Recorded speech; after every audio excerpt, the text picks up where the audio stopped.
का एक लड़का रहता था। विक्रम को रोमांच और रहस्यों से बहुत लगाव था। एक दिन उसने गांव के बाहर एक पुरानी गुफा के बारे में सुना। लोगों का कहना था कि उस गुफा में एक छिपा हुआ खजाना है, लेकिन कोई भी आज तक उसे ढूंढ नहीं पाया था। कुछ लोग तो ये भी कहते थे कि उस गुफा में समय यात्रा करने की शक्ति है, एक प्राचीन योद्धा का रहस्य छुपा है और एक शैतानी साया भी वहां मंडराता रहता है, जो किसी अनकही दहशत का प्रतीक है।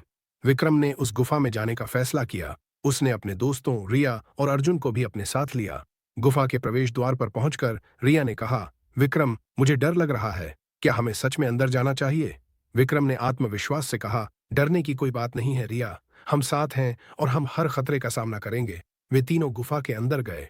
गुफा बहुत अंधेरी और डरावनी थी। वे धीरे धीरे आगे बढ़े और उन्हें कई अजीबोगरीब चीजें दिखाई दीं।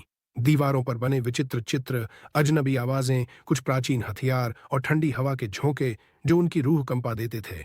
अर्जुन ने धीरे से कहा, मुझे ऐसा लग रहा है जैसे कोई हमें देख रहा है।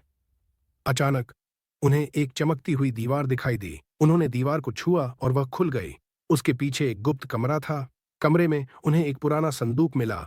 उन्होंने संदूक खोला और उसमें सोने के सिक्के, हीरे और जवाहरात मिले। लेकिन संदूक के अंदर एक अजीब घड़ी भी थी जो बिल्कुल अलग दिखती थी। एक प्राचीन तलवार भी थी जिस पर अजीब चित्र बने हुए थे और एक काली छाया भी थी जो संदूक के पीछे छिपी हुई थी और धीरे धीरे बड़ी डेदी होती जा रही थी। विक्रम ने घड़ी उठाते हुए कहा, यह घड़ी, ये समय यात्रा की कुंजी हो सकती है। रिया ने डरते हुए कहा, विक्रम, मुझे लगता है हमें यहाँ से चले जाना चाहिए। ये जगह मुझे अच्छी नहीं लग रही। जैसे ही विक्रम ने उस घड़ी को छुआ, एक तेज रोशनी चमकी और वे तीनों गायब हो गए। जब उनकी आंखें खुलीं तो उन्होंने खुद को एक अलग समय में पाया। वे एक प्राचीन शहर में थे जहां लोग अजीबोगरीब कपड़े पहने हुए थे और उड़ने वाले रथों में घूम रहे थे। उन्होंने महसूस किया कि वे समय यात्रा कर चुके हैं। उन्होंने उस शहर के लोगों से बात की और उन्हें पता चला कि वे एक महान साम्राज्य का हिस्सा हैं जो सदियों पहले गायब हो गया था। उन्होंने एक प्राचीन योद्धा कालारी के बारे में भी सुना, जो अपनी वीरता और शक्ति के लिए जाना जाता था, लेकिन एक रहस्यमय युद्ध में गायब हो गया।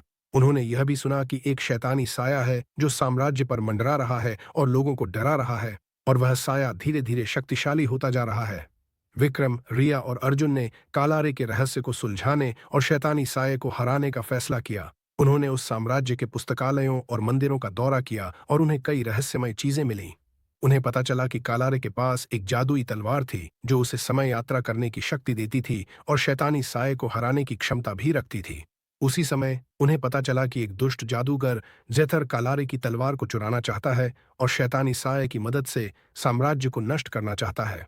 विक्रम ने कहा, हमें कालारे की तलवार को जेथर से बचाना होगा और शैतानी साये को भी हराना होगा। अर्जुन ने कहा, लेकिन विक्रम, हम ये कैसे करेंगे? हम तो साधारण लड़के हैं। विक्रम ने कहा, हमें कालारे की तरह बनना होगा, हमें अपनी हिम्मत और साहस का इस्तेमाल करना होगा। उन्होंने प्राचीन योद्धाओं की तरह प्रशिक्षण लिया, तलवारबाजी सीखी, जादुई शक्तियों का इस्तेमाल करना सीखा और शैतानी साये से लड़ने की तकनीकें सीखीं। उन्होंने जेथर के किले पर हमला किया और उसके दुष्ट सैनिकों और शैतानी साये से लड़ाई की। शैतानी साया उनकी हर चाल को नाकाम करने का प्रयास कर रहा था और उनके दिमाग में डर पैदा कर रहा था। विक्रम ने कालारे की तलवार का इस्तेमाल किया और जेथर को हरा दिया।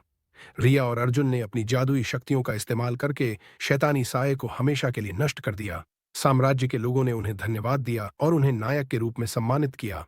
लेकिन विक्रम, रिया और अर्जुन जानते थे कि उन्हें अपने समय पर वापस जाना होगा। उन्होंने उस घड़ी का इस्तेमाल किया और एक बार फिर समय यात्रा की। जब वे वापस अपनी गुफा में पहुंचे तो उन्होंने राहत की सांस ली। उन्होंने खजाने को गांव वालों के साथ बांटा और उन्हें अपनी समय यात्रा, कालारे के रहस्य और शैतानी साये के बारे में बताया। गांव वाले उनकी कहानी सुनकर हैरान रह गए। उन्होंने विक्रम, रिया और अर्जुन की बहादुरी और साहस की प्रशंसा की।